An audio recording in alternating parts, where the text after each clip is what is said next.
আসসালামু আলাইকুম। তো হঠাৎ করে আমরা বাড়ি থেকে শুনতে পাই যে আমার ফুপু শাশুড়ি মারা গিয়েছে। তো বাড়ির লোকজন খুব দ্রুত গতিতে রেডি হয়ে রওনা হয়েছি আমরা সেই বাড়ির উদ্দেশ্যে। তো হঠাৎ করে গাড়িটা এখানে একটু দাঁড়িয়েছে। তো সবাই যে যার মতো একটু এখানে হাঁটাহাঁটি করছিল।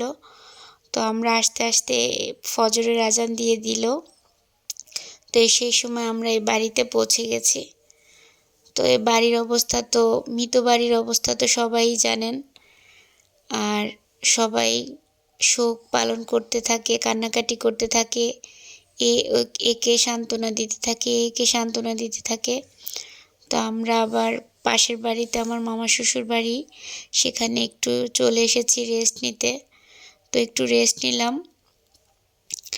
এরপরে দিন হলো মিলাদের জন্য সব আয়োজন করা হয়েছে। তো সবাইকে খেতে দিয়েছে, সবাই খাচ্ছে। কালকে মারা গিয়েছে, আজকে 2 দিন। মানুষ মারা গেলে কোনো সময় থাকে না, দিন বাড়তেই থাকে বাড়তেই থাকে। আসার সময় আছে কিন্তু যাওয়ার কোনো সময় নেই, নির্দিষ্ট সময় নেই। ছোট রেখে বড় যাচ্ছে, বড় রেখে ছোট যাচ্ছে। মানুষ থেকে মৃত লাশ হয়ে যায়। তো সবাই খাচ্ছে, তো আমি ছোট একটা ভিডিও করে নিয়েছি, যেহেতু সবার মনের অবস্থাও ভালো না, সবার মনেই কষ্ট। আর আমার এই ফুপু শাশুড়ির 2টা মেয়ে ছিল, শুধু ছেলে নেই, আর ওনার হাজব্যান্ড। তো এখন ওরা 2 বোনই আছে। ওদের 2 বোনের অবস্থা অসহায় বললেই চলে। তো আলহামদুলিল্লাহ সব কিছু সুন্দরভাবে অনুষ্ঠানটা শেষ করা হয়েছে। তো বিকালের দিকে বাচ্চাদের নিয়ে একটু মাঠের দিকে হাঁটতে এসেছিলাম, মনটা ভালো ছিল না। তো এসে ওরা ওর চাচাতো ভাইদের সাথে আমার ছেলে মেয়ে খেলছিল। আর তখন অনেক কুয়াশা, দেশের বাড়ি যেহেতু বেশ কুয়াশা পড়ে গিয়েছে। আর ওরা খেলছে। তো সবাই আমার ফুপু শাশুড়ির জন্য দোয়া করবেন যেন সে জান্নাতবাসী হয়। তার জীবনের জানা অজানা গুনাহগুলো যেন আল্লাহ তাআলা মাফ করে দেন।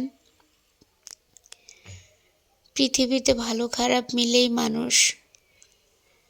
তো তার পরের দিন সকালবেলা আমরা আমার মামা শ্বশুর বাড়িতে খাবারের জন্য বলেছিল। তো আমরা এখানে বসে আছি। তো মামি আমাদের জন্য সুন্দর করে পিঠা বানাচ্ছে। তারপর পিঠা বানিয়ে আমাদেরকে গরম গরম দিবে। তা আমরা এত পিঠা বানাবে, তারপরে ঘরে নিয়ে খেতে দিবে, সেই তরটা সহ্য হচ্ছিল না। তার জন্য আমরা সবাই এখানে গরম গরম পিঠা খেয়ে নিলাম। আর এত সুন্দর করে পিঠাগুলো হচ্ছিল। আর আমার ছেলের জন্য আমার মামি শাশুড়ি একদম ভোরবেলায় উঠে চালের গুঁড়ি করেছে। এটাকে বলে গ্রামের মানুষের ভালোবাসা। তাদের মধ্যে এতটা আন্তরিকতা, এতটা ভালোবাসা, ভালোবাসা। তো এরপরে আমরা বাড়ির উদ্দেশ্যে রওনা হয়েছি। তো রেডি হয়ে আমরা রাস্তায় চলে এসেছি সবার কাছ থেকে বিদায় নেওয়ার জন্য। সবাই সবাইকে বিদায় দিচ্ছে, কেউ কান্না করছে। কারণ আমার ফুপু শাশুড়ির মেয়ে 2টা তো ইতিম হয়ে গেল, মা নেই, মা ছাড়া তো ইতিম বলাই চলে। কারণ বাবা তো কিছু করতে পারে না। তারপরও ওদের বাবা অসুস্থ, ওদেরকে এখন ওর বাবাকে দেখতে হবে। ওর বাবা আর ওদেরকে কি দেখবে। তো আমরা গাড়ি করে চলে এসেছি। এসে আমরা নৌকায় উঠলাম। তো রোদ ছিল, বাতাস ছিল, ভালো লাগছিল নৌকার মধ্যে। তো যেতে যেতে দেখি একটা জায়গায় আগুন লেগে গিয়েছে। তো আমার হাজব্যান্ড দেখিয়ে দিচ্ছে যে দেখো ধোঁয়া উঠছে, কত কাশবনগুলাতে কে যেন আগুন লাগিয়ে দিয়েছে। তো আমরা বাড়ি চলে আসলাম।